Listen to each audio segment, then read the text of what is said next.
Hey friend, it's dark half the time on this planet. Unless you got magic powers or a mountain of carrots, you need TMVC to see at night.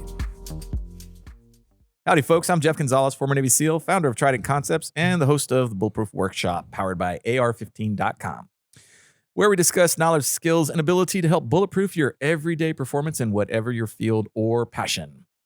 Welcome to podcast 040. My next guest is a Navy Academy graduate. Don't hold it against him. Barely. College and pro football player and former Frogman. Yeah. He's captained several companies post-Navy as a seasoned entrepreneur. These companies offer a diverse complement of skills to protect, perform, and recover. Demonstrating the qualities of servant leadership, he works tirelessly to bring his message to companies, fellow leaders, and individuals as a motivational speaker and an example. And if that wasn't enough, he co-founded the charitable organization Carry the Load, whose mission is to restore the true meaning of Memorial Day. Yeah, that's been really special. I love that's that. Been pretty I powerful. can't wait to talk about that. Yeah. He's a ring knocker, cake eater. Yeah. Yep. I mean, look at me. There's some calories going into this boy right now. True throwback, girl dad, and my favorite, silverback gorilla riding a great white shark. That's right. Silverback. I remember Marcus. They said, "What's your spirit animal?" Spirit animal. I need spirit animals. I'm a silverback gorilla riding a great white shark, carrying his lunch pail in one hand and a trident in the other. Because you got to take your lunch to work. That's got to be on the back of a Bud shirt. Let me tell you what, I probably have 15 shirts sent to me. People are just like, I drew that up. I'm like, it's my I love it, man. Yeah. That's animals. I love that one.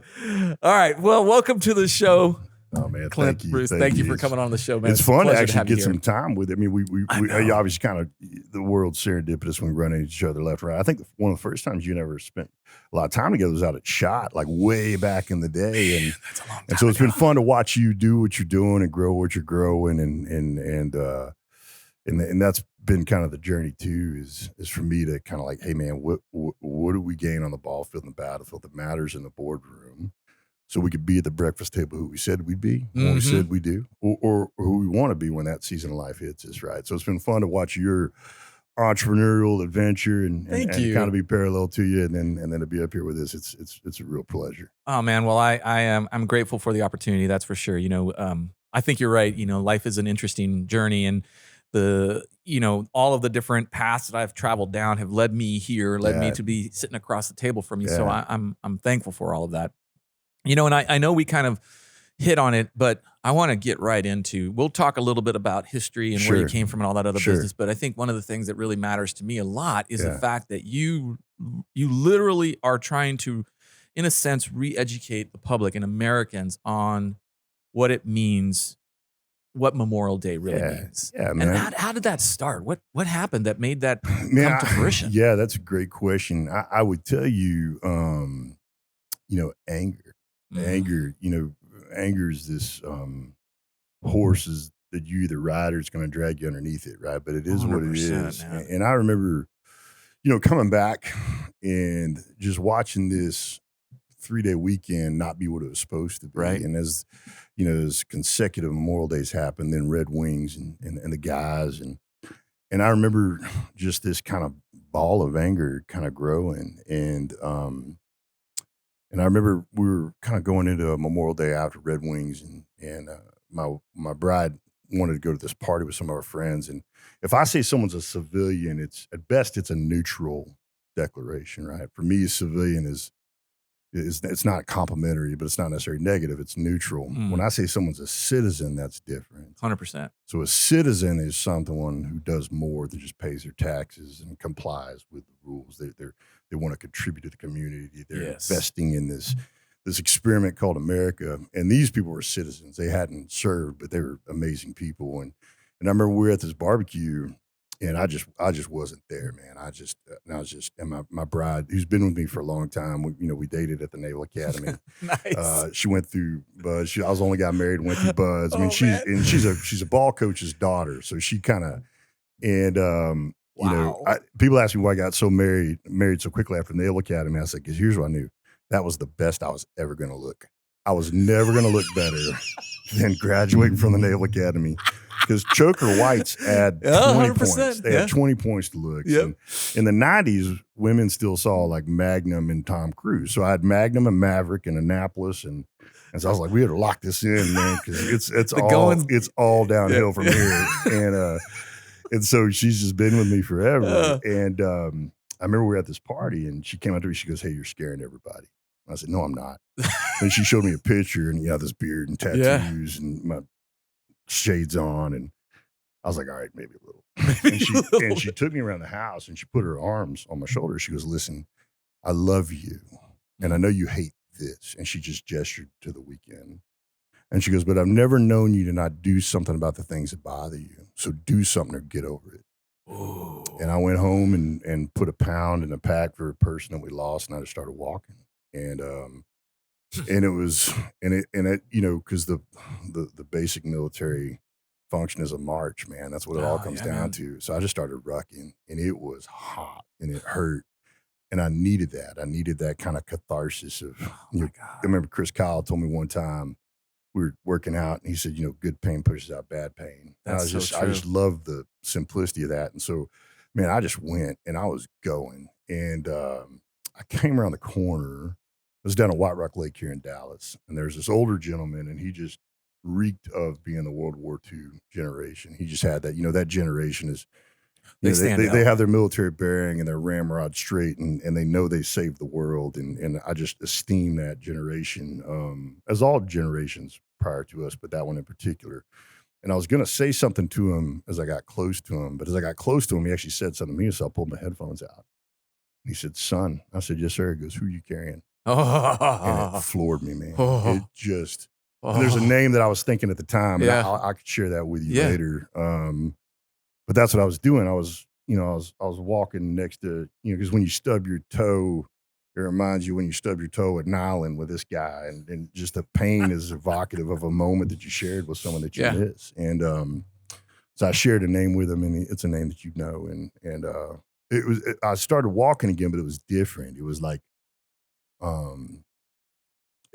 there was purpose to every step, and he kind of articulated this ache. I say this all the time. I got to be around people who get what I don't know how to say. Yeah, 100%. Until I figure it out, or I don't have to say it anymore. Yeah. And that was kind of a moment for me. And so I kept going, and I was gone for hours, and came back to my house, and I took my pack off, and my bride said, "You walked it off." I was like, man. And so I just started doing that. That's just what I would do on Memorial Day.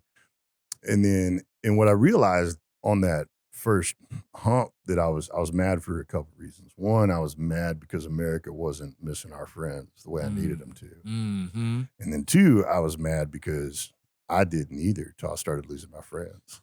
So I was mad at myself. I was like, man, Clint, if you're going to be mad, like, be honest. And I didn't do Memorial Day well till I started losing my friends too. So I was mad at me more than anything else. Yeah.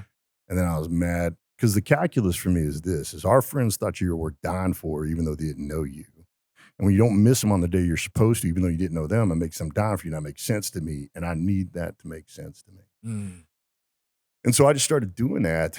And what happened is some of my friends were like, "Hey man, I want to do that too." And these are citizens. These weren't veterans. Kind of got it. Yeah. Like, done. I'm in, right? But what meant so much to me is these great American citizens going, "Hey, I want to suffer a little bit so you can," and then I want to tell you about my uncle or my grand, because if you go back far enough, everybody has family who served, right? And so it kind of became this thing where we just started walking, and I'd say, "Hey, who are you carrying?" And then I just listen, and then they would listen, and at the end of it, we would just know that someone thought we were worth it and recommit ourselves to being worth it. And it's turned into this amazing organization that Stephen Holly now runs, another team guy, legitimate Naval Academy graduate and athlete.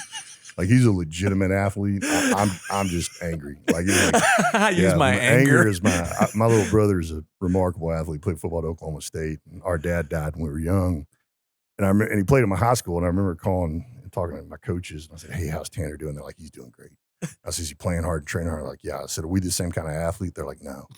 I'm like, "What is it? Like, am I big and strong and he's lean and fast?" They're like, "No." I'm like, "What does that mean?" They're like, "He's an athlete." I'm like, "What does that mean?" They're like, "He's a legitimate athlete. You're just angry." And I was like, "Yeah." Truth. 100%. They told me at the Naval Academy I have the most personal fouls of anyone in Naval Academy football history, which I'm kind of proud of, honestly, as a linebacker. And why does that not surprise me? well, hey, listen, we're a warfighting institution. I think you got to set the tone and a strategic deterrence. I mean, it's a whole military concept. Von Clausewitz, fog of war, it's just amazing. It's amazing what it's turned into. I think this last year was 5 relays stepping off for the 1st of May, 24/7. They walk towards Dallas. Every 5 miles, you walk with a family that somebody lost someone. Oh my God! There's these amazing kids at this thing called Abraham Baldwin Agricultural College, and they get on the road and they run this relay, and it is the most. I tell people all the time, like, man, turn off the news, stop listening to the radio, and just watch. And when you do, you'll see that they're amazing Americans. And this next generation is sacrificial and intentional, and I've seen it happen every day. And you know what Steven's doing with it now, and Aaron Rigby, who's another Naval Academy graduate, and Debbie Wright, who runs the whole thing. It's just been really, really special. And you know, I stepped away from that for a few reasons, but one of them is I'm an invasion guy. Like, I'm not an occupation guy. Yeah. Like, once there's Excel spreadsheets, I'm like, I'm out.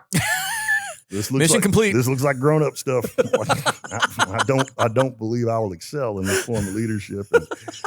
And I think know your limits. I think just getting out of Steven's way was right for the mission, and I'm really proud of him and what he's done, and Todd Boating and all these other people that are part of it. I get nervous when I start listing names of who's kind of, you know, part of Carry the Load now, because I know I'm going to forget someone. But you look at Rebecca Harslow at the very beginning, and Steven, and I remember that very first Carry the Load. We were a week before it, and there were like 48 people that had signed up, and 40 of them were related to Steven. It was like Steven's family and a few other people. And in that first one, it was like 800 people showed up, and then that next one, it was like 5,000, and then we get 15, 20, 25,000 people on a 3-day weekend in Dallas. Love that, man. Doing it. It's incredible. And on the relays are extraordinary. I mean, they just walking and listening to stories. And, you know, I got to walk with like Tommy Valentine's kids and carried like Megan on my shoulders and JT, and a chance for you to reconnect. And for me, I lost my father. And to this day, I lost my father in 1992. And to this day, when someone knew my dad, I become that 18-year-old again. Mm-hmm. And I love reminding people who their daddy was and what they wanted for him. And it's a privilege, not an obligation, to do that. And I know how profoundly it affects me. And it's just, and you know, Coleman Ruiz came over and really ran that first relay. And I mean, that first relay I was stunned they let us turn that RV back in. I mean, we rented a 36-foot, and I was just like, man, I don't know if we might have just bought it. And a guy named Dill Driscoll, who's a mad scientist, he always ran Olympic torch relays, and it was just really special. I'll tell you a funny story about that. Yes. And Coleman, you remember Coleman. Coleman's a legendary team guy, great guy, and a savage wrestler at the Naval Academy. Oh, God. I tell people Coleman Ruiz has looked like a 42-year-old Tommy Lee Jones since he was 18. And he's going to look like a 42-year-old Tommy Lee Jones when he's 80. He's just a hard dude. Yes. And his wife, Bridget's amazing. And we were at the University of Virginia, and we were laying down in this RV, and Coleman's sons came out. And one of his sons they were young. And so we were laying down, taking a little bit of a nap, and one of his sons laying on my chest, and he kind of looks at me, and he goes, Uncle Clint. Yeah, he goes, you feel just like my dad, but way softer. Oh! And because I'm a big guy, right? Like I'm a card-carrying member of the Clydesdale community, and I turned and looked at Coleman, and Coleman was doing everything he could to not laugh, and then I started laughing, and it's just one of those. But you have those memories, God. But I think it's one of the more special things I've been a part of, and when people say I started it, I'm like, no, I just started walking. Like, I couldn't have envisioned this being what it is now, but it's incredible. I mean, like, you know. 5 relays. I mean, going from Seattle down the western seaboard, down through Arizona, coming across from the cemetery of West Point, all the way down Chicago down. I mean, it's just incredible. And what's been really special to me is to watch the impact it's had on the families of our friends. Right, when they know that their son, daughter, brother, sister, mother is not going to be forgotten. Yeah. That someone's going to come through that home, their hometown on a bus, and it's just it's extremely special. And so for me, it's kind of one of these things where anger's real and anger can be fuel.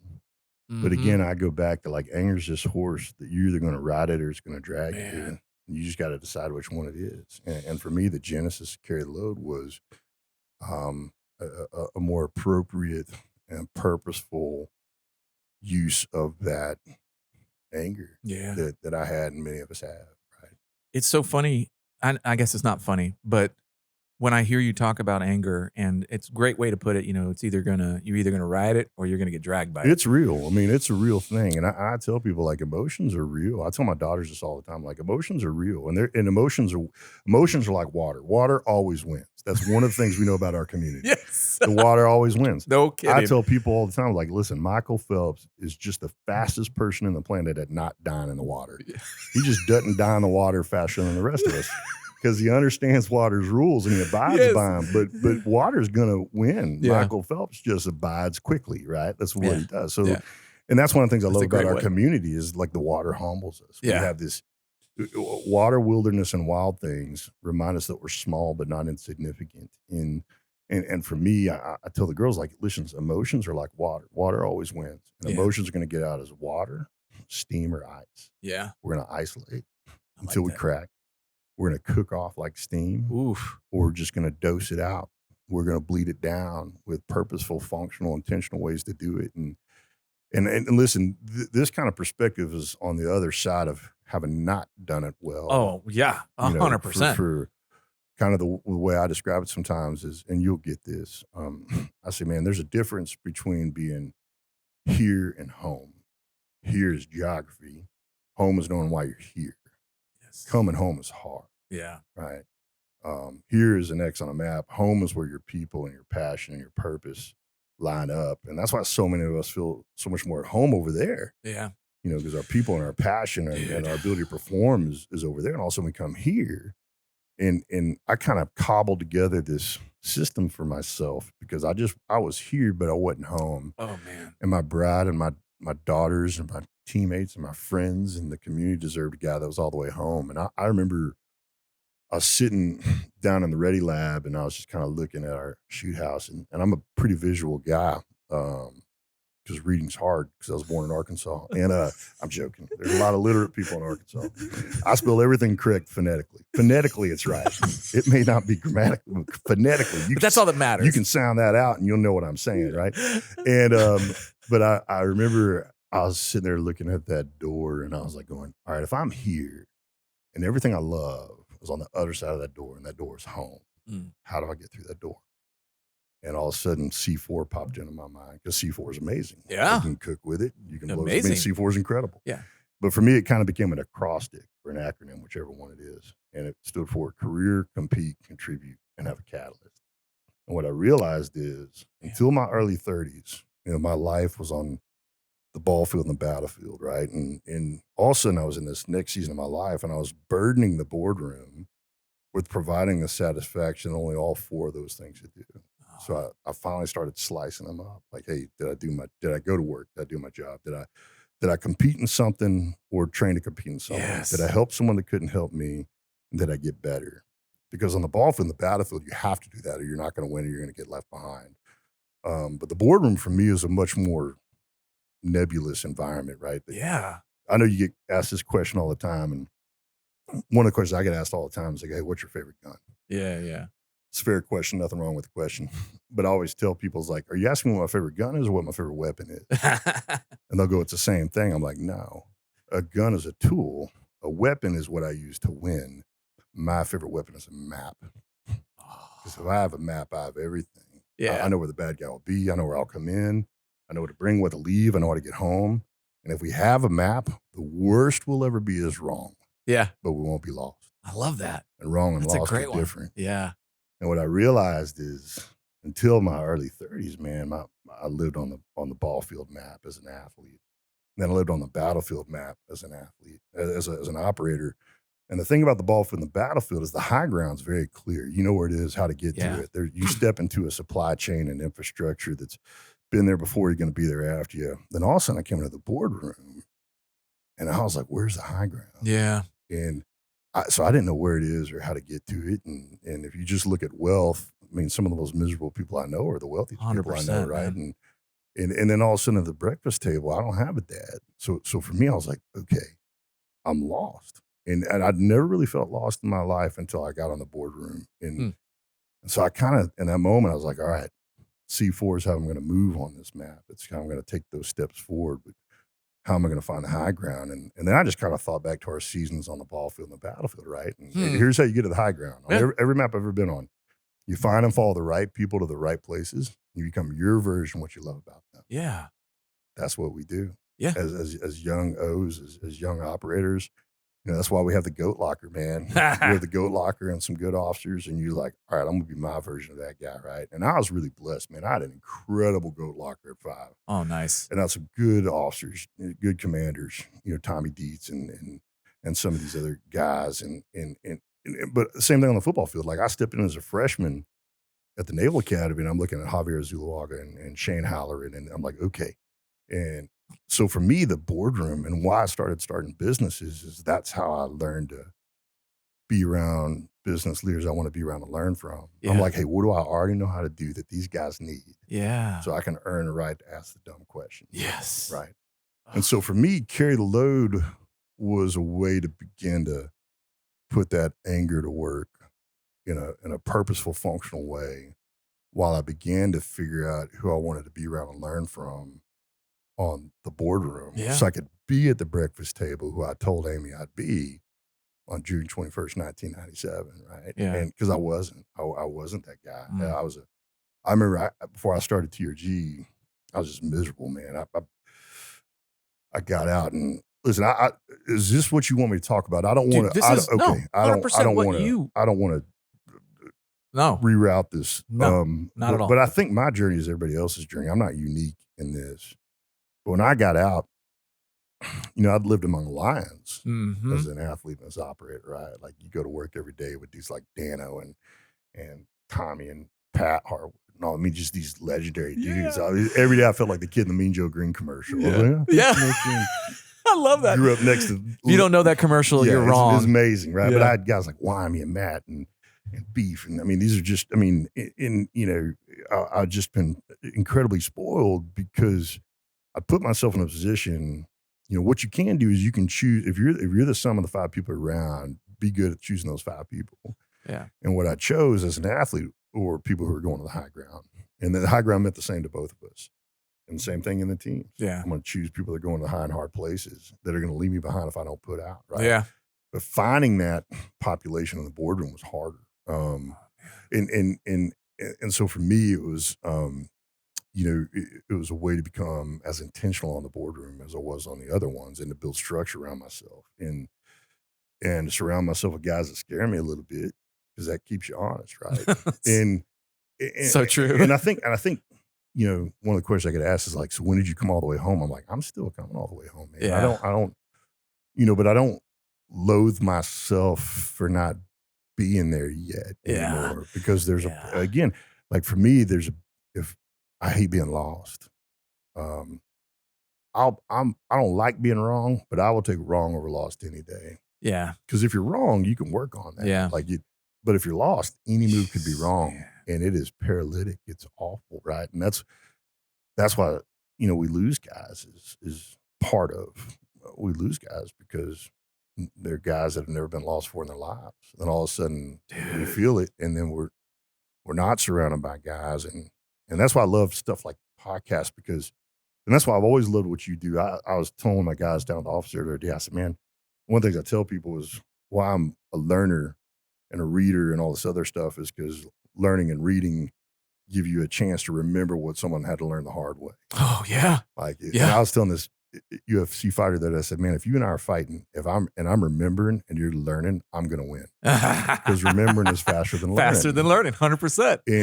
And the opportunity to be given a chance to remember what someone had to learn the hard way, what a gift that is, right? Oh, man. And so for me, forums like this are an opportunity like, hey, stud, man, build your system. I probably have 18 months of daily checklists. Just say career, compete, contribute, have a catalyst. And it was ones and zeros. It wasn't a letter grade. Yeah. I'm either too generous or too harsh, right? Yeah. So it was career. Totally. Did I go to work? Well, you can't have a good day if you don't go. So Yeah. it's one. Did I train or compete to train? One. Did I help somebody that couldn't help me? One. And did I get better? Did I dribble left-handed? Did I learn to play a new instrument? These things fire the brain. But I can, for me, one of the things we always had on the ball field and the battlefield is we had a supply chain to excellence. Like we had a system, and we stepped into a PQS system or these systems, and we just iterate. And then for me, I've never been talented enough to just show up and be good, right? Like if anything, I tell people like my gift is not being gifted. Like that's my gift because I got to figure it out. You got to work. I got to figure it out, right? Like yes. I was the 5th string fullback in 8th grade at Brandenburg Middle School, and there were 3 other fullbacks. Oof. Do the math. Yeah. They put it on they published it. Yeah, they put it on the program. Yeah. 1, 2, 3 blank for 4, and then 5 Clint Bruce. I was like, you didn't have to publish that. Like my parents are going to read that. My parents are going to read that you're going to change an entire offense before you put me in, right? And so I had to decide why I played football, and it wasn't because I was going to be famous. But I mean, I was like, okay, these are where my friends are. I want to be something bigger than me. And the way I kind of said it is the mountain makes all men and women average if you're aiming high enough.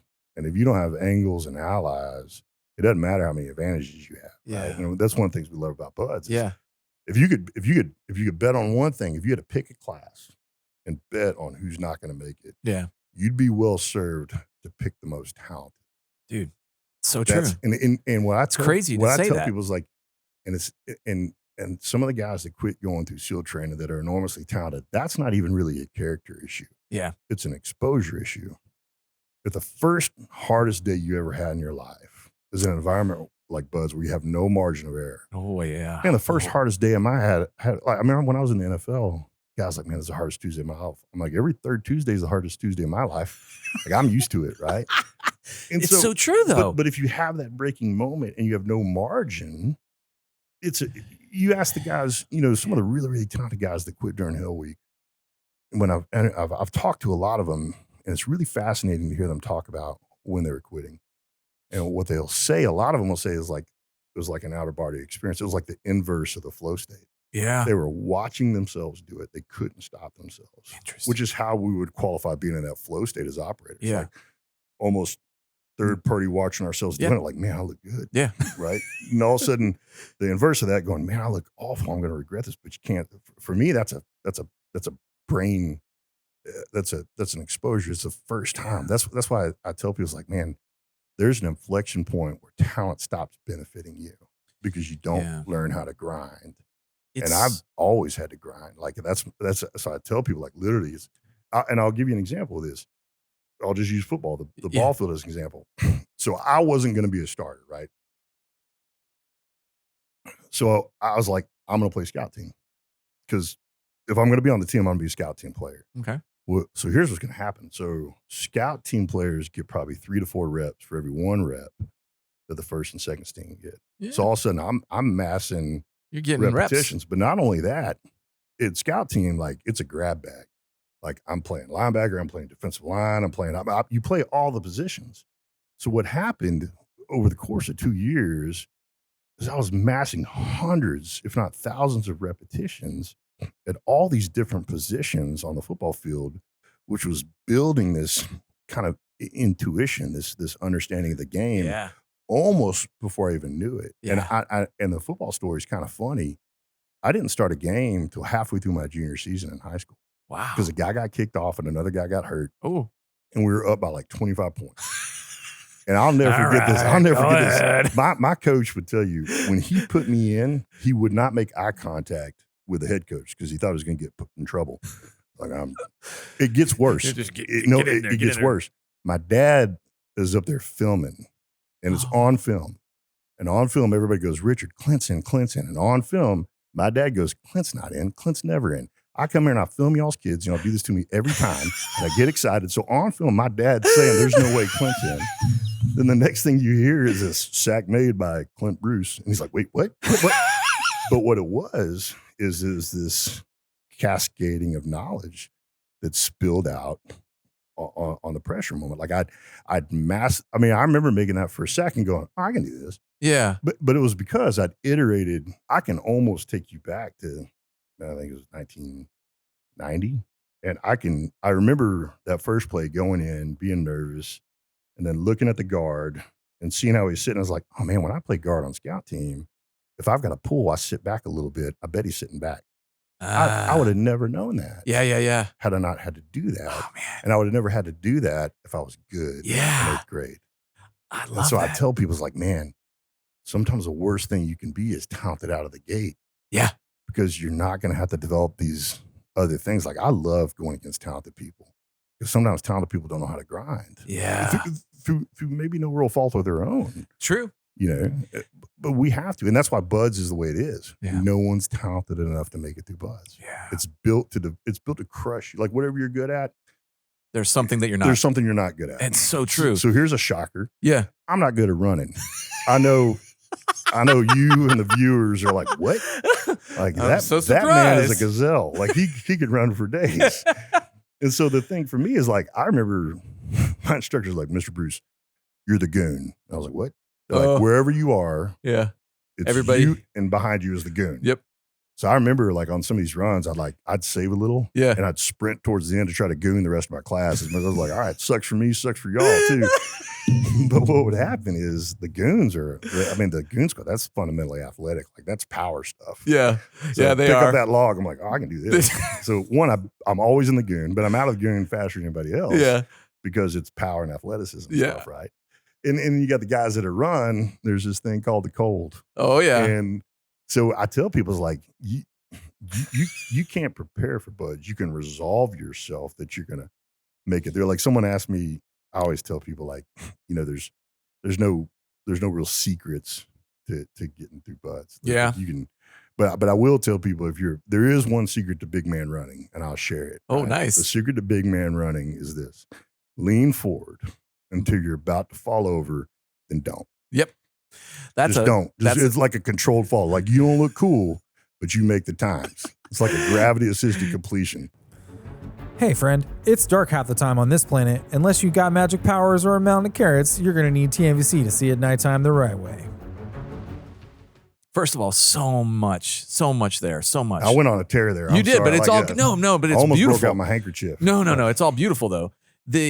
First of all, the anger. Yeah. You know, I still struggle with that. It's part of us. Yeah, it is. Listen, righteous indignation, that phrase exists because there is such a thing as righteous indignation.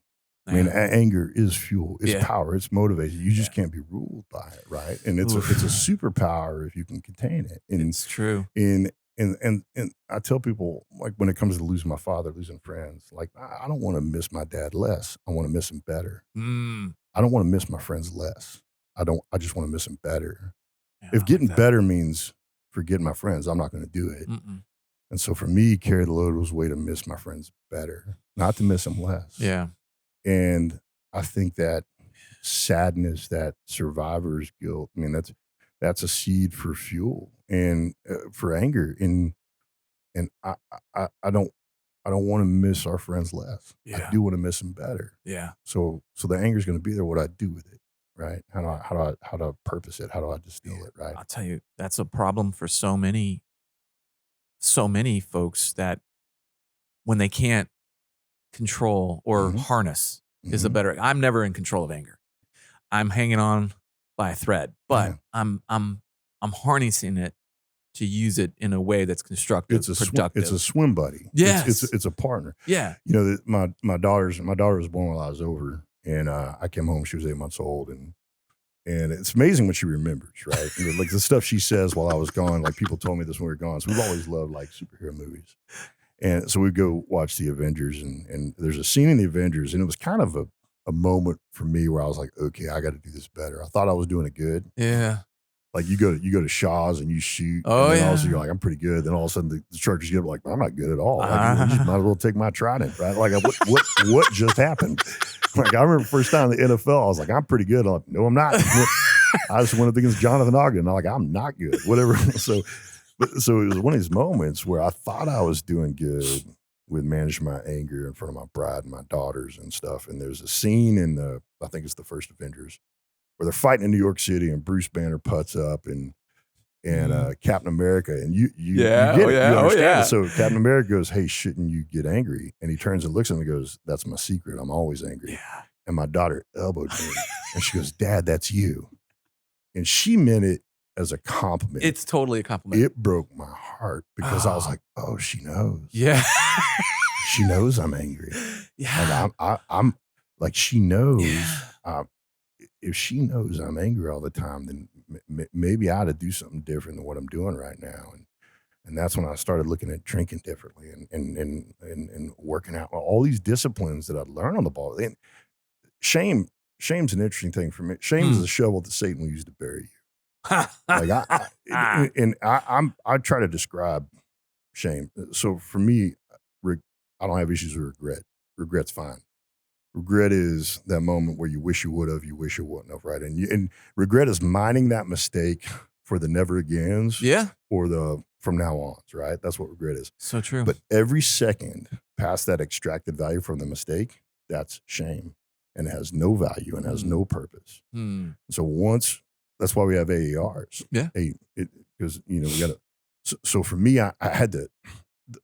That's that was prior to.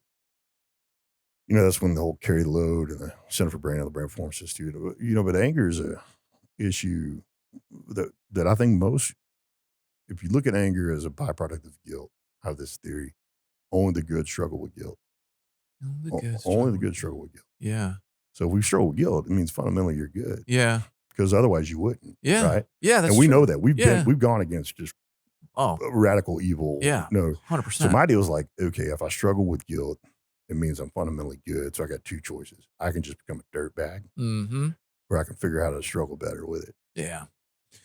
So it's a constant issue that I think so many folks, like you have compartmentalized it so well, and you have articulated it in a manner that not only makes sense to me, but makes sense, I feel, would make sense to other people. Well, I'm the low common denominator. Like I'm pluses and minuses. There's no long division, no root I'm a square. simple character. I am a simple character. I am very simple. And it's funny too, because in the years that have gone by that I have started to, and it took me probably, I would say until about 55 now, I would say probably my mid 40s when I actually acknowledged that anger was we thought we were me. home, and then we realized, well, wait, I'm just here. Yeah. Right, hold on.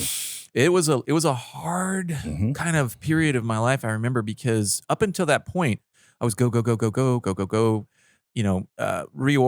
rearm, refit, back out. That was my life. It was a long patrol, no rally points. Pretty much. That's exactly what it was. And then all of us say we're lost, but we're making good time. Yeah, exactly. Yeah. And I finally came to the realization that.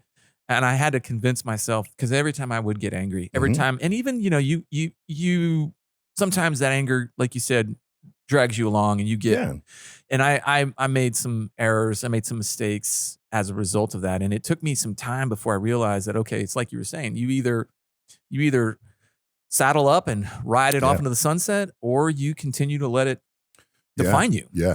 And it was a hard, period of my life when I would, because I would get so hard on myself. Once I realized that anger bad, and I would see myself in that anger mode, then I'd go to the extreme and just be like down. I'm so bad. I'm making so many mistakes. And it took me a while to honestly kind of grant myself forgiveness to be angry. And if I hurt people around me, to own up to it. Yeah. And once I was able to do that, once I was able to really kind of look into the abyss and be comfortable with who I was, I mean, it's like you said, now I can harness it. I'm a words guy, right? And so my deal was I had to recharacterize anger. Like there's good anger and there's bad anger, right? So for me, unbridled anger is the bad. Anger with a bit in its mouth Yeah. is like Yeah. that horse with a bit in its Yeah. mouth. Like, because anger's not the enemy. Yeah. It's whether or not it's engaged or bridle or has a bit in its mouth, right? So I had to stop vilifying that emotion, and I had to really vilify is what any horse would do if you don't break it. Yeah. Right? Like, hey, look at it as a tool. Yeah. Tools have structure, right? So for me, I had to kind of do that deep work, going like, okay, it's not realistic to say I'm never going to get angry again, or that I'm not angry now. So let's not live a lie. Let's not try to build that one, right? So and also I can't vilify it, because anger has served me. Anger has helped me on the football field. It's helped me, go through training. It's produced energy that allows you to go through this thing, and so it's engagement. It's like the hyper talented E3. Like, I always call it the 5 levels of boredom, man. Like napping, name calling, rock throwing, stealing, and improvised explosives. That's the 5 levels. So if you can't hear them, they're either asleep or they're stealing something in the back. So this is why we dig holes in the ground. We dig holes in the ground because bored, talented men are dangerous. Oh, fuck. This is why women live longer than us. 100%. 100%. What's so funny is it's like you're flashing back to Nyland. You're flashing back to Nyland and LaPolska, going like, I'm like, oh, like I remember. Oh yeah. So I was out at Nyland, and we were training. It's middle of summer. Mm-hmm. It was hot as balls. Yep. And we're out on the KD range. Yep. And I can tell the guys are kind of like, they're reaching that level. Yep. So we decided to take a little break, and I'm like, let's just chill for a little bit. Let's not, just kind of leave them to themselves. And I walk around the truck. In theory, a good thing to say. In theory. Yeah. I walk around the truck. Oh yeah. and I see there's about 3 or 4 of them, and all they're doing is they're removing the bullets from the casings, and they're dumping the powder onto a pile. 100%. And by the time I got out there, explosive. That's what it is. The pile of gunpowder was like 100%. This wide. Yeah. And they had a little trail leading off, and I'm like, well, fuck it. Light it off. We might as well. Let's see what it does. Camera's down, but I'm curious too. Oh, no, there was a camera. Oh, yeah, sure. Oh, there was a camera. And I'm just like, just don't publicize that. Yeah. And it was funny because that's exactly what it was. They couldn't take a nap because it was too hot. They'd already made fun of each other. There was no more name calling to be crawling. They'd stolen the ammo. Yeah, pretty much. And then improvised explosives. I mean, it's a continuum. It's so funny 100%. Because I remember, and what's funny is like what drew me to go around the truck. Because you used to be one of them. Well, that's true. There's that. Hey, but what would I be doing? Quiet. Oh, yeah. It was quiet. I'm like, I'm telling you. Exactly. It was quiet. 100%. I'm like, all right, what are they doing? Listen, our community is not unique in this. Like, you ask any mom of boys. What I was gonna say. Any mom of boys is like, when I can't hear them, trouble. It's 100%. If they've already taken their naps and I can't hear them, someone's on fire. Like they have lit. I can 100% validate that because I have 2 boys, and on so many times, like my office was downstairs in our old house, and their bedrooms and like a playroom was upstairs, and I could hear them tromping. That's smart. That's smart. You're giving yourself like a little radar, a little trouble radar. Yeah, I could hear that, kind of patting around. Yeah. And then all of a sudden, and at first it kind of like, I'm trying to do something. I'm on the phone or whatever, and it'd be a little bit annoying of sorts. And then it would get quiet. Yep. And I would be like, well, I know there's no way they put themselves down for nap. Time to stretch the legs. So let me go upstairs. And this one time I went upstairs, we had them in like taekwondo when they were kids, and they had like the full head to toe padding. Oh yeah. So they had it all on. Yep. They had piled all of the furniture they could in an area, and they were jumping off to see if the padding would protect them. If it would work. Yeah. Proof of concept. Proof of concept. And I walk up, and there was a sofa right at the banister, see-through banister. There's a sofa there, and I can hear them because I knew I was coming up. But I like crept up just enough to put my head over, and I see the sight, and they're just like deer in the headlights. Yeah. Oh shit, we're busted. And there's a party. So let me finish the story. Tell me if I'm right or not. There's a party of you that's like, where's the mom? Because I want to see how this works out too. Totally. If she's close, I got to act like. Okay. But if she's not close, like, go ahead. So this is how bad it was. I'm not gonna admit I gave you permission, but I filmed it. Oh yeah. This doesn't shock me in the least. I filmed it, and then I was like, hey, maybe if you guys did this, hit and roll, roll. It was. Oh yeah. So it is so true, and we know because we are. I mean, we are. You know, it's just it's the thread that we're made up of. But yeah, I completely agree with that, and it's funny because it's not necessarily a bad thing. It's just it's like you said this earlier. Yeah. You don't necessarily lead team guys; you aim them. Oh man, that's one of my favorite questions. I love that one. They go, "Hey Clint, how do you lead team guys?" I'm like, "You don't lead team guys. Like you aim them. You're like there." Yes. Like for me, I kind of call it the diamond. It's like ridge line. There's ridge line, left and right limits, resources. Yeah, I love that. Hey, you got it, ridge line. Then you left and right. Y'all repeat to me left and right limits. Like, tell me what you heard me say. What is it exactly? I know. Well, you didn't tell us that. You didn't say that. Like, I was like, no. Write it down. Left and right limits in unison. Go. I do the brief back. I did the brief backs with the kids, with the boys. Be like, where are you guys going? And what time are you going to be back? And, you know, so they would have to 100%. Like, they got used to doing the brief back without me having to prompt it. And then there's dudes that you're like, hey, I don't want to say his name, but like, you tell me what you interpret the left or right limits as. You're the meathead. Like, you're the one that's like, what? But I thought, what? Are you sure? Yeah, Joe Dirt diplomacy. What? I didn't know. I was like, listen, I've done that one. Like so, but really, and then my deal for me, I only speak to my experience because there's way better officers than I ever was. But you know, ridgeline, left, right limits, resources, then earn the right to go to. Like try to keep up. Yeah. Because the boys got to be better than you. Like, and I tell these young officers all the time, I was like, man, you know, if you go to any good general and like, hey, sir, I'm the top operator in my unit and, you know, all this other stuff, that good general's going to go, how many rooms are on that target? You're going to say 19. And he's going to look at you and go, okay, so wherever you are is good. What about the rest of them? I always watch this like, hey, sir, my guys are amazing. And I can keep up with them. But wherever they are, it's going to be good. And I'll have my room locked down too. But that's where the talent is, right? It's like so true, man. It's like a general manager of a football team saying he's the best quarterback. Who cares? Yeah. Like you're not gonna like you. It's a team. And I've like if I do have a gift, I think it's knowing where I want to go, knowing what I am, knowing what I'm not. Yeah. And aggressively complimenting what I'm not with who is. I've always been really comfortable with that. I've always not only have I been comfortable with it, I love it. I love being around guys that are better than me. Which one isn't hard to find, but two, that's how you get better, right? Dude, I mean, the gift that I can share about my naval career, there's so many of them, but the drive when you're around people like that are just inherently better than you in so many different ways. And all you want to do is you want to keep up, or you just don't want to be last. Like 100%. I was like, you don't have to be first, just don't be last. There are dudes that could run a mile faster backwards than I could forward. Right? I mean, let's just. Yeah. I mean, dude. Oh, yeah. Like that dude's really fast backwards. I don't even want to talk about how fast he is forward. Right? Yeah.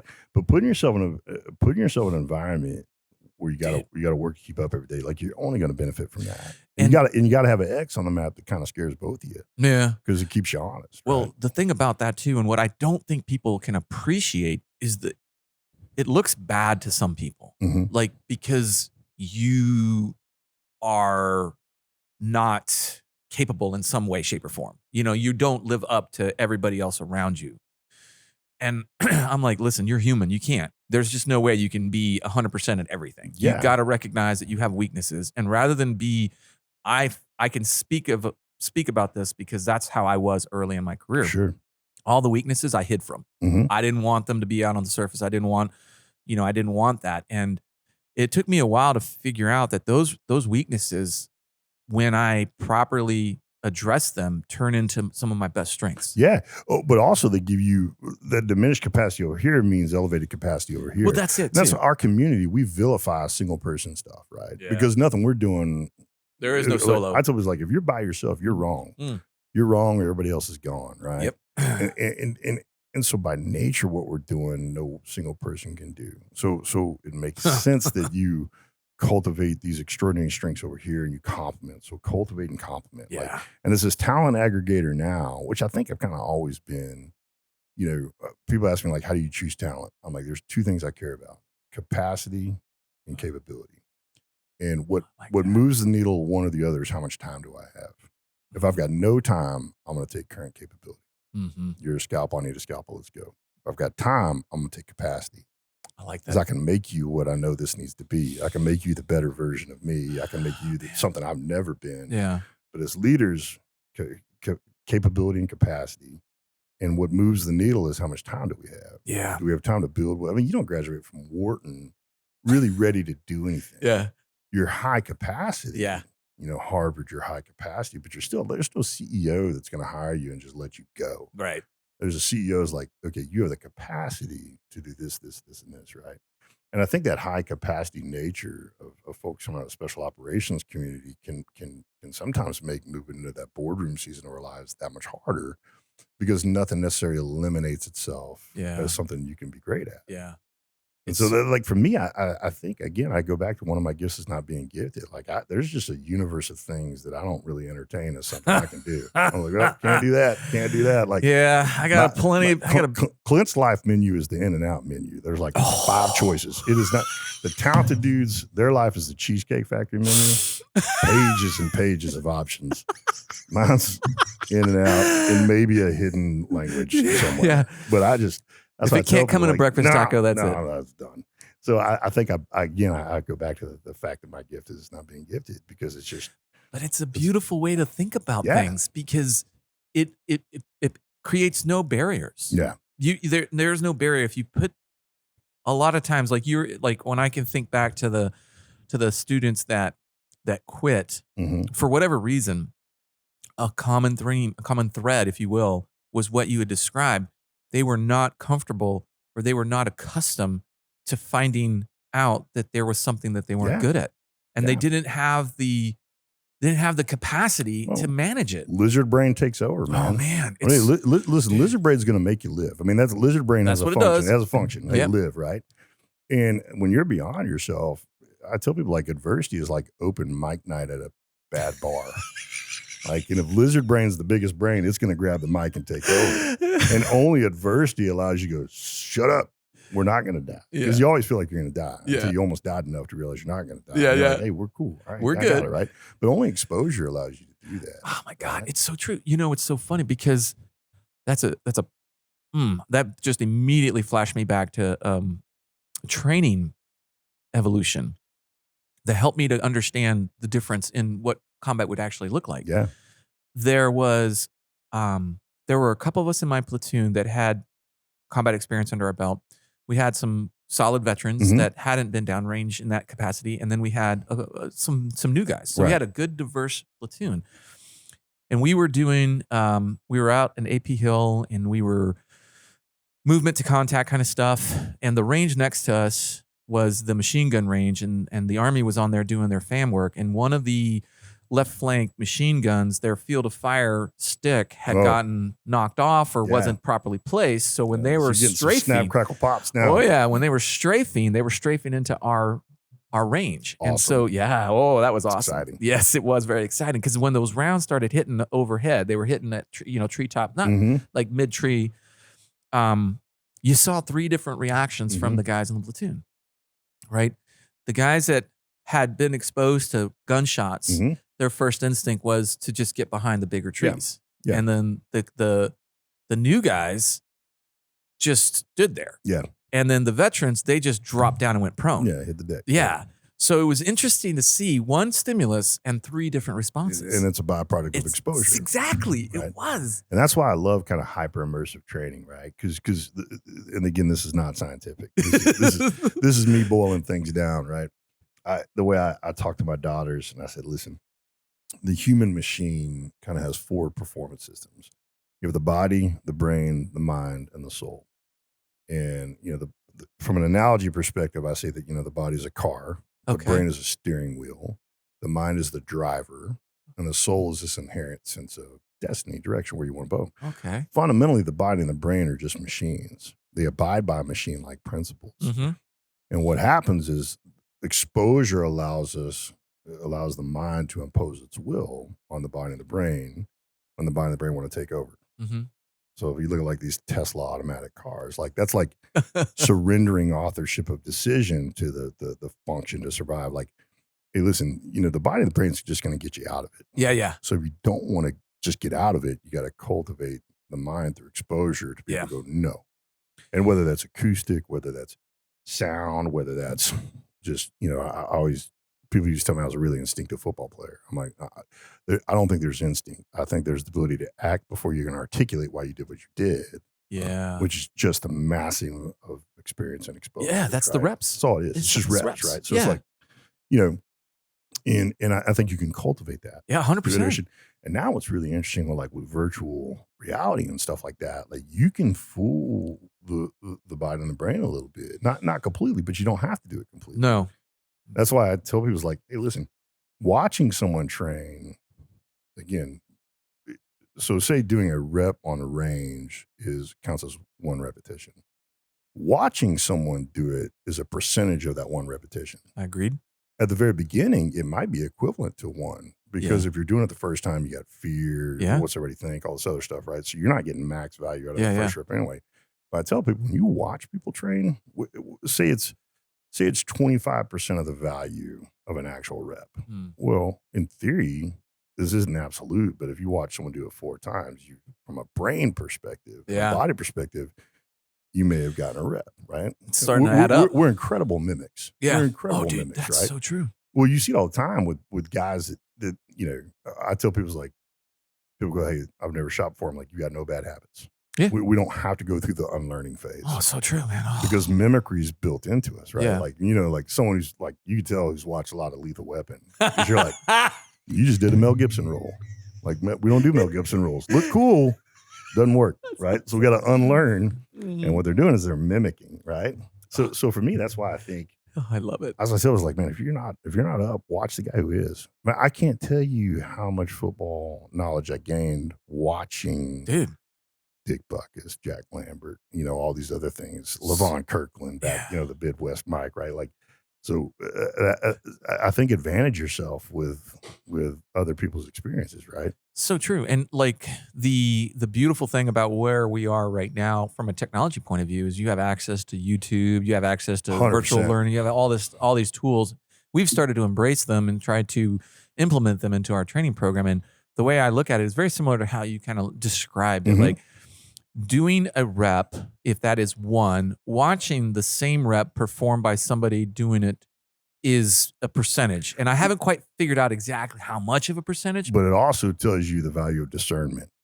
So like if you're watching the wrong guy, you're going to be mimicking the wrong thing. So be thoughtful and intentional about who you're watching. That's the hard right? part. And that is, especially in the universe of stuff. And and there's people out there teaching stuff that's going to get people hurt. 100%. Right? And I'm like, man, choose. That's why I've always appreciated what you do and some of the other great guys do. I was like, hey, if you watch someone, watch that guy, watch this guy. Well, I appreciate You want to type 120 words a minute and submit yourself for an award? I'm your guy. Like I do want to ask you. Hey guys, that looks scary. What did we do today? That was you use this term a couple times so far, and I want to get into it from the ball field, to the business field, and how was that transition for? I know the reason why you started all these other companies was to help kind of offset some of the areas of expertise that you didn't have. Right. What enamored you towards trying to get to the boardroom area?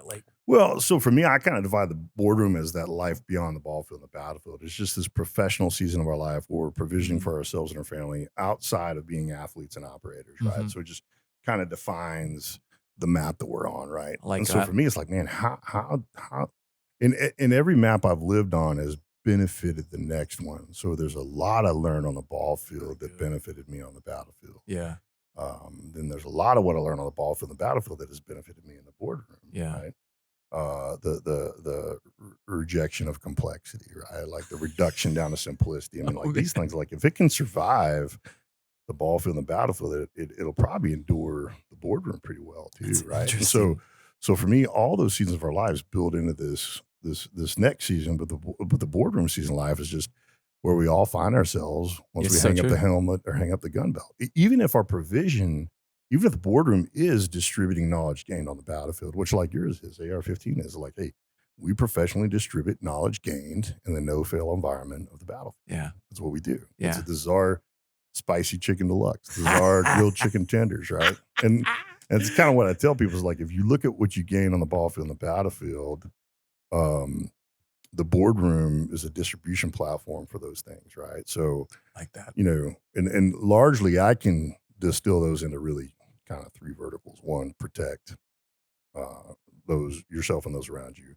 Two, perform, which is really from the neck up, and then compete and recover is from the neck down. Yes. And so you generally that. leave the ball field and the battlefield as something of a subject matter expert in protection and performance, mental toughness, resilience, and athleticism. Yeah. Compete and recover, right? Yeah. So if you look at what you're qualified to do, it doesn't mean what you got to do forever, but like Proverbs 22:29 says, "You see a man excellent in his work, and not speak for small men, but speak for kings." Yeah. So what am I excellent at as I move from the ball for the battlefield into the boardroom?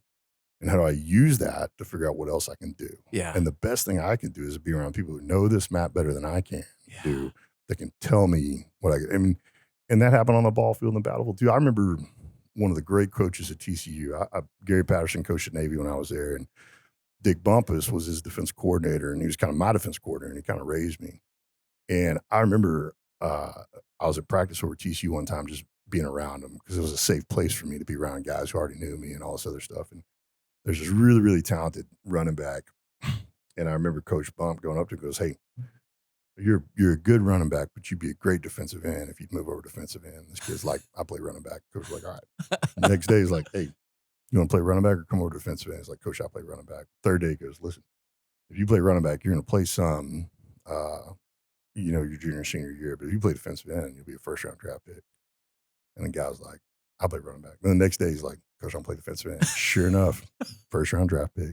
I think he's still in the league. Holy shit. I mean, he's amazing, but because he listened to a guy that knew the ball field better than he did. Oh, God. And what for me, what business is an opportunity to add value to the people who know more about this map than I do. Yeah. And put guys in a position to do the same. Use what you already know. The way I say it is, I want to win the war on veteran suicide with the power of daily wins and a good day's work. God. I define daily wins as adding value to the kind of business leader you want to be around and learn from, with what you already know how to do. Yeah. As you leave the ball from the battlefield and come to the boardroom. And a good day's work is provide for yourself and those entrusted you by adding value to the kind of business leader you want to be around and learn from, with what you already know how to do. Yeah. As you leave the ball field and the battlefield and come to the boardroom, right? But if you think about it, that's what we did. You're a new guy at a team. Yeah. What do? Whatever the guy you want to be around needs. Yeah, man, dude. Whatever. Hey, you want me to carry that outboard motor? I'll carry two of them. Like whatever. Like, it's so true though. You earn audience from the guys who are where you think you want to be, and then you take notes. The boardroom map is no different. Yeah. It takes us longer to figure that out. Yeah, And it takes us longer to assemble our version of it. Yeah. Because the boardroom is much more nebulous than the ball field and the battlefield. And the high ground's more elusive. But once you figure out who you want to be around and learn from, and you find ways to add value to that person's going to tell you about this map. Mm-hmm. And they're going to be like, "Hey man, I've been here for a long time." Yeah. Right. And now you'll start looking at, there's this really great business named Scott. I don't want to say his last name because I'm careful about that, but I don't think you care. But he's a really great business guy, and he owns a mortgage company. And we were at breakfast one time, and I'm gonna move the data around a little bit just because I just haven't asked him if I could say this. But sure. I said, we were at breakfast one time, and he was kind of mentoring me, and I was helping him with TRG. I was doing some stuff for him and his company. And he kind of said, "Clint, blank is the 16th biggest mortgage company in the blank." And of course, for me, my first question was, "What does it take to be number one?" And he goes, "I don't know." And I'm like, "What do you mean, I don't know?" And so I'm already kind of like disappointed. And I go, "What about number two?" He goes, "I don't know."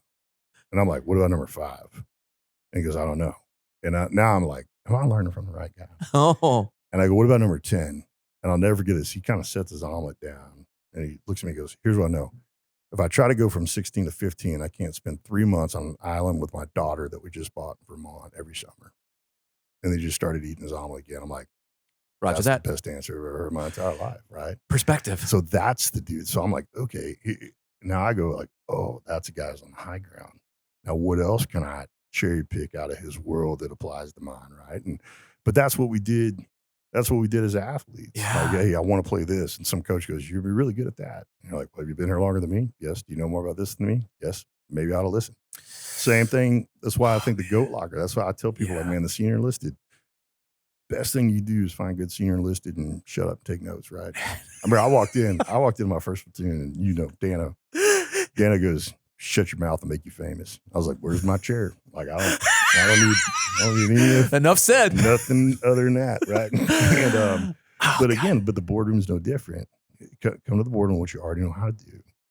Be around people you want to learn from, and listen to them when they help you unpack this map in a way that only experience and time on that map can give you, right? Like that's what. So true. Again, I go back to that. How do you get to the high ground? Find and follow the right people to the right places and become your version of what you love about them. Not them, your version of what you love about them. So the beautiful thing about that is, I kind of, when I was the first approach to talk to, businesses and whatnot, I struggled because I didn't feel like I had anything to value.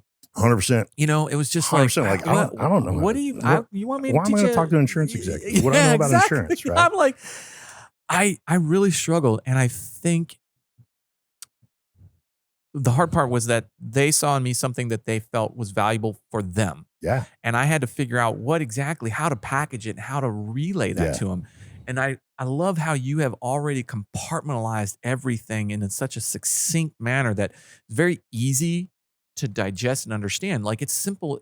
I don't want to downplay it. It's not simple, but it's effective. No. There's a difference between being simple and easy. Yes. So this is simple. It's not easy, but it's simple, right? And so here's another analogy because I'm a visual guy. 14,000 feet is 14,000 feet. Doesn't matter what continent you're on. True. So if I'm on a 14,000 foot peak in Asia and a 14,000 foot peak in North America, I got something in common. Yeah. With the person who's at 14,000. So if you look at these are different maps, but the elevation's elevation, right? I like that. And this 80-20 rule, like a meaningful percentage of what it takes to get and stay at the high ground is the same, regardless of what map you're on. Okay. I mean, from the neck up, I would tell you what it took to become an elite athlete is what it takes to become an elite operator is what it takes to become an elite business. These are a meaningful percentage of the intangibles export seamlessly. Yeah. And that's what that company was doing. I was like, hey, the things that are shared in pursuing getting to the high ground and staying there. Like that's why it's interesting. We're elitists in we just are, like, it's true. SEALs don't want to listen. SEAls don't want to listen to other SEAls. Like, whatever, dude. Like it's true. But all of a sudden, Ray Lewis walks in. They're like, because lions don't like listening to other lions, but lions like listening to tigers. Yeah. All of a sudden, a tiger walks in. Like, man, I didn't know tigers that big. What do y'all hunt? Like, because we're curious. We're so curious, and that's why I think that it's a great way to put it. These different apex predators are curious about how that apex predator does what they do, and there's a percentage of that that's going to apply to the map that person's on. It's so true, and I figured out for myself. I figured out what it was. It's like, well, what led to my success in the Navy? What led to me being competent and capable in the Navy, and what led to me being successful in the business? And I think that once I was able to package that up and share that with other people, then I all of a sudden felt like, okay, I actually do deserve a seat at this table. I can do this. It was so I love watching and learning from other people. And that's the thing that I think I did really well was once I got past that in the early part of my career, the next part of my career was all about, I need to shadow Clint and figure out, like, he's really good at PowerPoint. I need to fucking figure out how to get good at PowerPoint. I can do animations. I can do slides. I can do slides. I mean, like, I don't want to get crazy, but I know how to make the color change roll across the slide. Oh, Officer 101. And but again, that's why I want to encourage any veteran who's transitioning to realize, like, hey man, there's a percentage of you that's already ready to go on this map. Exactly. So let's look at athleticism, right? So one of the analogies I use is like when we get out, it's like being told I can't play football anymore, but I can still be an athlete. And so what I do is like, hey, what does the athleticism, what sport does the athleticism of football translate into most significantly, and who's the coach I want to learn from? Right. And once I put it in that terminology, I'm like, oh, okay, I can't play football anymore, but I can play lacrosse. So who plays lacrosse the way I like to play football, and what coach I want to learn from? Nice. And how do I incrementally earn opportunity and audience by exporting And I will tell you, you come out of the military, you're an amazing teammate, you're a dynamic problem solver, you're selfless by nature. I deal with CEOs all the time. Like a selfless, hardworking teammate that's acclimated to adversity and is a dynamic problem solver and goal focused. That is gold. Dude. Because I can teach you about mortgages. I can teach you about insurance, but I can't teach you to grind. And you come off the ball field and battlefield if you've done it right, knowing how to grind. Yeah. And so just trust the process. And I'll back that up. Trust the process, but learn the process. Because once you learn the process, then you can trust the process. Who knows the process? Guys and gals who are where you want to be. So true. 5, 6, 7, 10 years from now. It's so funny because the part about the grind, you don't, when you're in it, you don't really appreciate it or recognize it for what it is. It's just your life. That's your life. That's what everybody does. Exactly. You think that's what everybody in the world does. That's why we're never blown away. It was like, man, I met a SEAL. Like, yeah, I was around SEAls all the time. Well, yeah, I was like, it's true. It was like, that's why we're not blown. I was like, I lived with him there right next to him. That dude's a knucklehead. Like, I've known that guy for a long and time. And he just called me a knucklehead. So we're both knuckleheads. It was called a mutual armistice, right? But again, like when you're in it, you don't really have the. You don't appreciate it. Yeah. And it's funny because now I think, and especially the message to those that are transitioning is so important because I feel like when you leave the service, there's a part of you that stays with the service that's hard to let go. It's the parts that you miss. Yeah, it is. But you can, like, the secret I feel is finding purpose. That was what we all did in the Navy or in the teams is we had purpose. Right. And the same with every other service member is there is a purpose. And I promise you profitability is not purpose. No. For me, profitability is important. Like for me, money is bullets. More bullets, bigger targets, right? I like that. But to have bullets doesn't so once you put money in its right place and you realize that, like for me, the boardroom exists to bless the breakfast table. For me, aligning these things is I always tell people this presentation I give called Pursuing Elite. And it's really like, hey, there's 5 outcomes: bad, average, good, excellent, and elite. And a lot of life has to do with the outcomes you want to accept from yourself and those around you. And I prefer a life that bounces between excellent and elite. And for me, excellence is this X on a map. And elite is this mythical ridge line that you just never really thought was possible till you get the view from the X that you just got to, right? That. And the difference between being excellent and elite is simply this for me. It's like, are you done or you're not done yet? Can you stay restless when others are resting? Can you reload when others are relaxing? And if you do that, you got a chance, right? And that's why I esteem curiosity so highly. So for me, curiosity, I call them the pursuit points. There's 5 things that the most elite achievers I know always do, regardless of what map they're on. They're balanced, they're curious, they're tribal, they're intentional, and they're authentic. And for me, I tell people like these aren't linear or sequential. Look at them as lanes on the interstate to where we say we want to go. But I will say that curiosity is, if you got to pick one to get right, if you get curiosity right, the others will come. Because for me, curiosity is 4 things. Curiosity is courage, because the reason we don't ask questions, the reason I don't ask questions. Don't want to look dumb? I'm afraid of the answer. I'm afraid of the work that comes with the answer. I'm afraid of myself. I don't know. I'm afraid of what you'll think about me when you find out I don't know. Yep. But that's always been the definition of courage, is action in the face of fear. Yeah. So when I see someone asking questions, I know they have the capacity for courage. Yeah. And I find courage to be critical to anything. So curiosity is courage. It's a creator. Every great thing in my life, I can reverse engineer to a question that scared me. Every great thing. Hey, I wonder if I can. I wonder if we can. I wonder if she will. Like I can always go back to a question that scared me, right? Oh, I love that. So curiosity is a creator. Oh God. Curiosity is a catalyst. Like whatever that next level is, curiosity is going to reveal that to me faster. Like for me, there's only 2 kinds of lines: old lines and lines that don't get old. And the difference between the old line and a line that get old is that old line knew it was going to run into another line one day. And the difference in that fight is going to be 1%. So the one that's finding that 1%, the one that's trying to get 1% better, that's the one who's going to win. Yeah. And then lastly, curiosity is a complacency killer. And complacency is a killer. Yeah. And why I love curiosity so much is curiosity is the most overt declaration of I'm not done yet. Like for me, I always want to be the not done yet kind. Yeah. And so that's I've always thought the company of those who aren't done yet. I've always tried to be one. And one of the ways I know someone's not done yet is the questions they ask. Yeah. Like the most elite NFL players I work with, they ask the most questions. There's an NFL player I'm working with, and he asked me I asked him a question. I didn't expect his answer. And I said, "What are you doing?" He goes, "I'm trying to figure out what I ate on Tuesday." I go, "What?" And he goes, "Well, I know everything I eat from Wednesday till game day on Sunday. And in the third quarter, I felt sluggish. So it must be something I ate on Tuesday." And I was like, "That's amazing." Yeah. I also said it's allergy season too. Yeah. It could just be allergies. And he was like, "Well, never thought of that."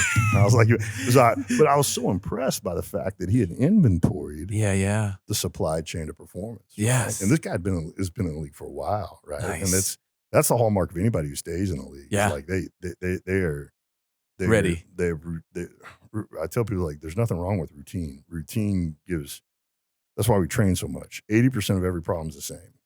And when you don't have to think about the 80%, it frees up the capacity to think about the 20% That's unique novel. about this. 100%, man. So I'm not great at math, but if 90% of me is aimed at the 20% that's unique about this problem, because it only takes 10% of me to do the automatics, Yeah.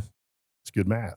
It's great math. I think. I think it's good math. Add comments below if that's good math. So, What's interesting to hear you say this is like when we do our instructor selection, you know, there's the pedigree, there's this, there's all the standards, if you will. But I get down to two things that really help me to identify who's going to make a good instructor.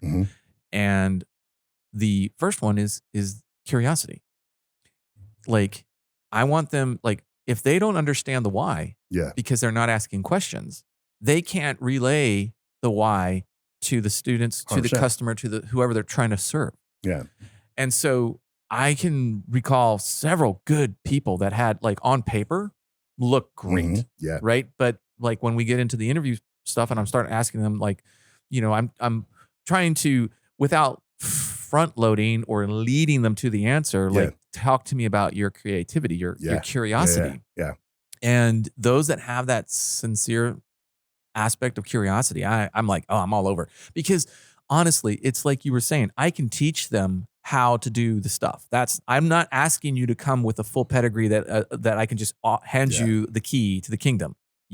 But if you can show me that you can ask the questions and know and get the answers, that's huge. And I want to be around guys that can evolve the craft. Right? Yes, that's it. That's why, you know, at Damn Neck and all the other mothers, like, there are guys coaching and teaching operators that have never operated. Yeah. Because they committed their life to evolving that craft. Yeah. Like, hey, that's why we have combatives coaches that have never been in the military, but they've thought about this more than I have. 100%. Like you know, that's it. So you're, because Hoist Gracie has never thrown on kit and done a hump. You're not going to learn from him, right? I know. Like, oh, yeah, I'll learn that from you. You get these guys that have cultivated and girls that cultivated massive experience in this one discipline, and you take as much of that as you need, right? You just take it off the plate. It's there for you. Yeah. And the second thing is what I've really taken for granted. I thought, you know, now I realize that it's something that I have taken for granted is the ability to problem solve.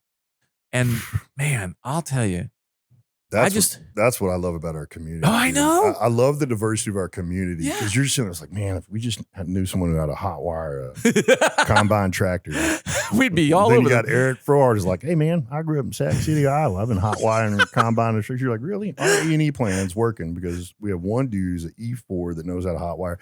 Like, it's that cornucopia of life experience. Yes. Like, that's what I love so much is we just mass incredible problem solvers. I love it. With a huge portfolio of problems that have been solved in the past. And when I look at that, you know, I think, and I can't remember who told me this the first time, but he said, don't come to me with problems, come to me with solutions. Yeah.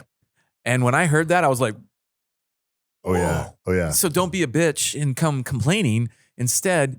And all of a sudden, I remember when I would come to somebody with a, you know, hey, I recognize this, you know, this is an issue. I think we can solve it like this.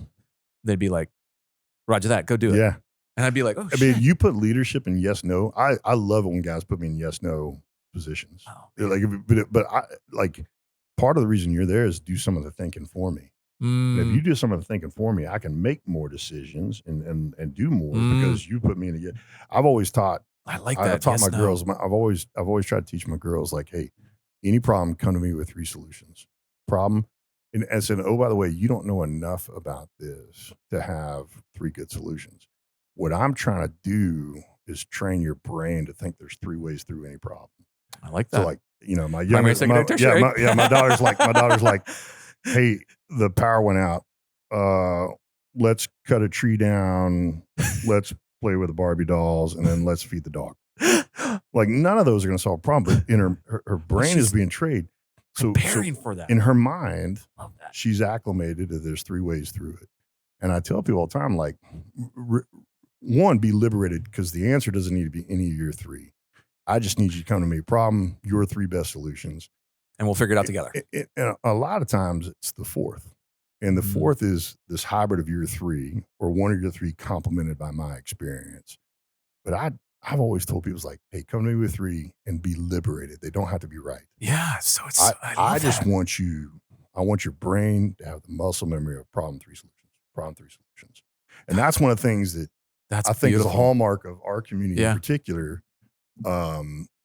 Is you're never out of the fight. There's always ways out there. Like, and that's one of the things I love about the humility that the water imposes you is you can't overwhelm the ocean. Like you have to go, okay, what are 3 ways we're going to do this? And here's some absolutes. Yeah. Like in the ocean, our mountains move. Yeah. You know, I tell people like, hey, navigating in the ocean's a different animal because our mountains move. Like, I mean, that's just, a great way to put it. And it's not diminishing land nav at all.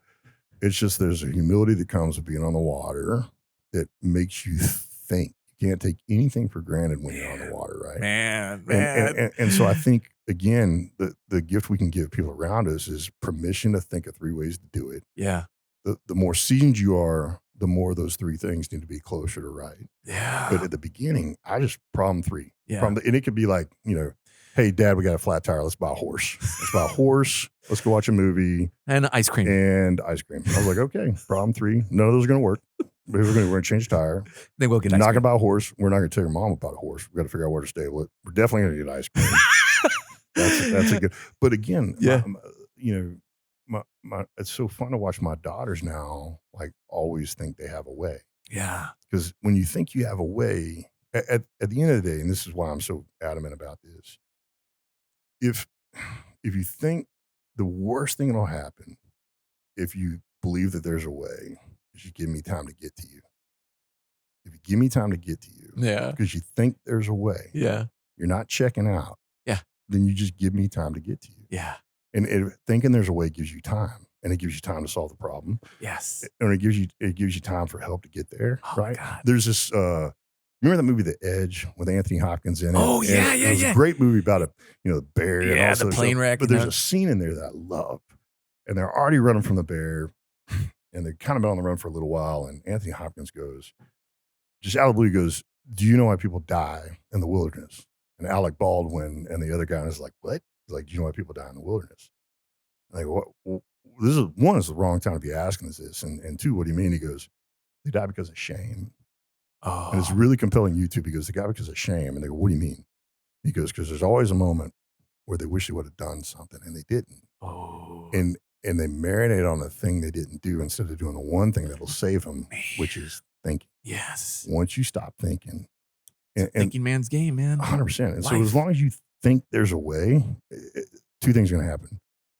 1, you're going to find the way. Yeah. Or 2, you're going to give those coming to get you time to get to you. Yeah. Because you haven't given up. Yeah. Yet, right. That's so true, man. So I think pre-routing that response, right? Wow. It can be as automatic as a press check, as a malfunction drill, problem 3 solutions. Because the brain's, again, remember the body and the brain, they're just machines. Yeah. It's so true. When you pre-establish those 3 viable outcomes, then you just can't help but think that way. Oh man, I'll tell you, I can remember my first platoon. We got into, we went into isolation for FTX, and I remember we're doing all our planning, and I want to think he was the outgoing Commodore who came to listen to our brief, Mm-hmm. and I'm the new guy. so they do, all the senior guys did the brief, and we're sitting around a sand table, like a legit sand table. And back when you and I were growing up, it was sand. It was sand at the sand table. Like sand. Anybody got a comb? Oh, And Commodore looks up and he's like, "Who's the junior man?" And I raised my hand. He's like, "What's your tertiary contingency for this?" Right. And I spouted it out. Yeah. Like, Psh. He's like, "Roger that, execute." Yeah. And I remember my OIC later, he's like, "Oh, you have no idea how close that one was." That was the chief was about to smack you in the back of the head. You gave your bro danger hug. close. Yeah, You were danger close. But I remember sitting through all the planning and thinking about like the primary, secondary, and tertiary. What is it going to be? How are we going to do this? And that set such a strong precedence in me. Yeah. And moving forward. So when you start talking about that, I honestly, to be honest, full disclosure, I never really thought about teaching the kids to have 3 answers to problems. But I would always tell them, don't come to me with a problem, come to me with a solution. Yeah. But it makes so much sense. No, strategically, you're right. My deal is like, just the more tactical you get, the more you can. So, hey, 3. It could be 5. It could be 2. It doesn't really matter. But the point is like, problem 3, don't have to be right. Yeah. Go to someone, they come alongside me and finish it out, right? But always, I tell guys all the time, it's like your confidence is in your fighting skill, but you can't fight if you can't think. Because you can think, you can do anything. Man, so that's so true. That fighting skill is driven by a thinking skill. And do you think the boardroom doesn't need thinking skills? That's what the boardroom is. Yeah, I was going to say the boardroom is a chess match, right? Yeah. So if you can do it here and you can do it here, you can do it here. You just got to find the right place and the right people and the right thing to do. Yeah. I want to finish up with some questions for you. Yeah. All right. So I like to ask these questions because I get different perspectives from people. So what's the best advice you were given by a mentor? Man, I'll tell you, that's a hard question to answer because I've just gotten so much advice. I know. I'll tell you that's why I love it. That's why I love that question. My dad used to always say there's 2 kinds of people in the world, but it would change every time. There's like 20 kinds of people in the world, but he's a big guy, so I didn't say anything about it. Of course not. But my dad always said there's 2 kinds of people in the world. There's men that say why, and there's men that say why not. And I want you to be a why not kind of man. I like that. And the other thing he told me is like, there's men that walk in the room and say, here I am. And there's men that walk in the room and say, there you are. And I want you to be a there you are kind of man. Yeah. Because you didn't need to know that someone's been looking for you. Yeah. And I think that's always profoundly affected me. I love that. And I always, the why not thing, I tell my daughters all the time, like self-selecting out on an adventure is not humility. It is the peak of arrogance. Because when you say you can't, here's what you're saying. You're saying you know everything you need to know about yourself and everything you need to know about the thing. Those are pretty bold statements. Yeah, they are. I'm 49. I'm still figuring stuff out. So why would you ever self-select out of an adventure? Just go. I like that. I always tell my girls, like, in competition, you lose, you get beat, or you win. Losing is you beat yourself. Getting beat is just get beat. Yeah, yeah. And win is winning. Yeah. Like I've gotten beat a lot. Yeah. I haven't lost too often, but I gotten beat a ton. Mm-hmm. Right. But for me, I'd say, hey, be a why not kind of guy and be a there you are kind of guy. I love those that. 2 things. One, I think I've been blessed by that. And I think it's maybe reaffirmed all the other wisdom I've gotten along the way. Right. Sometimes I would, the why sometimes also masquerades fear. Yeah. Because if you say why not, you're fearless. If why not is fearless, why means that there's a fear. It's a very, like for me, like again, I'm a words guy. Like I tell the, it's a great book. Fearless is an amazing book. Yeah. About Adam. I don't like the word because it vilifies fear. I don't like fear is just emotion. Like I don't have an issue with fear. I've told my girls like, hey, fear's okay. Afraid is what I don't like. Good. Because you have fear. And then you have 2 roads. You have afraid, which is low road, or you have ready. And when you have training, teammates, resources, a plan, fear to ready, you don't have those things, fear to afraid. So unafraid is the word I use with my girls. And the other word, I don't like unbeaten because we're all beaten. I don't like unbroken because we're all broken. And like Hemingway said, we're all better at the broken places. I like indomitable. Indomitable is like be indomitable. Indomitable means like I'm going to get up. Yeah. Like I made a commitment to myself when I was young, trying to keep my lunch money in the public school system, which I clearly did pretty well. I said, I'm going to get beat up a new way every time. I'm Yeah. never going to get beat up the same way. I like that. Well, here's what I learned. There's a lot of ways to beat me up. I was like, man, she put me on a merry-go-round and spun it around and punched me every time I come around. Like, I never saw that. That's a good But one. again, eventually people are going to run out of ways to beat you up and you're going to be a pretty good fighter. So funny too, because like, I think growing up, I also, because I was small, but I just had this big mind kind of, I got in trouble so much, and I clearly wrote checks that I could not cash so much. But in doing so, like it showed me that there are boundaries, but there are ways to move past those boundaries, and a lot of times I'm going to get knocked down but what it also taught me was, okay, I'm going to get knocked down, but I'm going to still get up. I'm always going to get up and I'm always going to keep moving forward. So I told you, like, Buds doesn't teach you there's no limits. Buds just teaches you where they are. Yeah. Like, they're there. They're just not. That's why you do a couple shallow water blackouts, you're gone.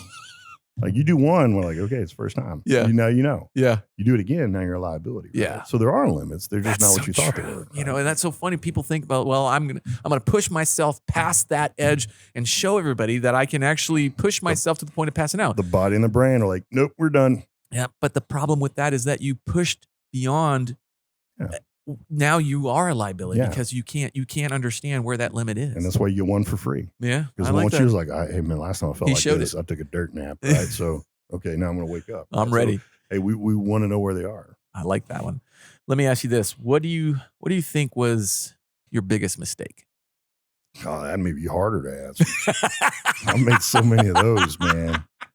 I will tell you the inventory of mistakes I've made, I think I can reverse all of them into really this just reluctance to ask for help. Oh, geez. This reluctance to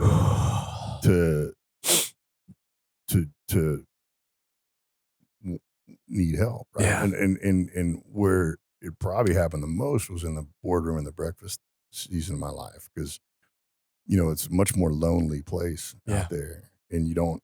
One, you're taught to, and that they just beat the you out of you in the military, right? But coming to the boardroom, like, just not asking for help soon enough, not knowing who to ask when it came to, like, money, when it came to decisions and stuff like that, just being too proud or afraid. They may be synonymous, really. To ask for help. And the thing that bothers me so much about it is I know better. Oh, God. I learned it on the battlefield. I learned it on the ball field, but here I am in the boardroom making a mistake I never would have allowed myself to make over here and here. Wow. So, that's the one, that's probably the biggest one. I like that is one. not knowing, not asking for help or insider wisdom. See, Trash Man agrees. Yes. Like, those are, that's a metaphor for some of my decisions. In the dumpster. This is where those things belong, man. That's where those suckers belong. All right. Let me ask you this one. What's the biggest takeaway you want for our listeners? So let me be specific on I say specific on demographics. To the veterans that are listening, just know that you're more ready for the boardroom than you thought possible. What you have to replicate is the same infrastructure we had. You need to find a senior enlisted. You need to find a mentor. You need to find someone who's been there longer than you, done it more than you. The Basil Plumley of the boardroom, right? Yeah. Like it's, the John Gay of the boardroom. Yeah. Like some of these senior chiefs, master chiefs I had, right? And then, so for that demographic, as it relates to coming from the battlefield to the boardroom, I'd encourage you with that. And the listeners that are really in the profession of protecting themselves and others, it's just, there's, another question is like, hey, what's your favorite gun? I'm like, the one that works. Yeah, one like, I have. The skill can drive any weapon system. It's like General Mattis said, one mind, any weapon. And once you get the methodical decision making of fighting your way out of a problem, you should be able to pick the up. Tool doesn't matter. It doesn't matter. Man, I like, love it doesn't hearing matter, that. right? And so you're the weapon. Everything else is a tool. I right? like that one. And then build a map. Well, here's all a map is 4 boundaries and an exit you think is right. And the boundaries are more important than the X, really. Knowing where not to go, when not to go, who not to go with, what not to do, all the what nots. And then you put that X on the map and you take notes along the way, right? And you know, if you don't have a map, build one, but don't not have one. Because if you don't have a map, you're lost. Oh man, and lost is bad. Lost is bad. Whew, I like that one. All right, well, where can people learn more about you and all the things that you're doing? Man, so my daughters, I didn't know how to Instagram. And my daughter's like, hey, dude, we set up. So I have Instagram, and I think I remember the password. Well, don't give out the password. No, I'm probably wrong anyway. Oh. Like it's like, misinformation. But Real Clint Bruce is the Instagram, what they call it, a handle. I think it's a handle, yeah. I think it's the same thing on the Twitter thing. And then I love hearing that from get-highground.com. Oh, I like that one. Is the website. And then LinkedIn. LinkedIn's probably the social media I understand. Yeah. It's like grown up Facebook. Dude, I'll tell you, when I was checking out and I went through the transition course, I can't remember who it was. It was one of the chiefs there. He's like, hey, you need to start a LinkedIn account. Yeah. And I was like, Yeah. That was I started my LinkedIn account when I left the Navy. Yeah. And 100%. it's like the one that I have kept the most. And honestly, the reason why I even started a Facebook account was to stay in touch with team guys. The 100 thing for me, like I had a Facebook page and I lost my password for like 6 years. Oh, geez. And if I logged back in, all these guys are like, you're a dick. Like, you're blowing me off. I was like, no, I just forgot my password, man. and they're merciless. But LinkedIn, I think, is it's Facebook for decision makers. I like hearing that. And I like it because I've spent this entire time with an account on LinkedIn, and I find it to be much more effective. It's productive. It's a productive platform, exactly. right? More and I'm not productive. vilifying Facebook. No, all this other stuff. I will though. Yeah, but I mean, like but LinkedIn is good. It is a powerful tool for navigating the boardroom and building and navigating the boardroom map. We will definitely put all those links inside of the show notes for you. All right, folks. Well, that's a wrap. Hey, this was fun. Thank you for this. Clint, Thanks for the opportunity. you. It's been fun to watch you do and be and grow and continue to. Thank you. And obviously this platform's I appreciate fantastic. that. These guys are great. They are. I won't tell it to them face though. Yeah, exactly. Yeah. All right. Thanks to our audience for tuning in. Thanks to our sponsors. Thanks to the men and women holding the line. Yeah. Check out all our previous podcasts by visiting thebulletproofworkshop.com. Learn more about me and training opportunities by visiting tridentconcepts.com. Until then, I'm Jeff Gonzalez. You're listening to the Bulletproof Workshop podcast. Stay safe or be dangerous. There it is.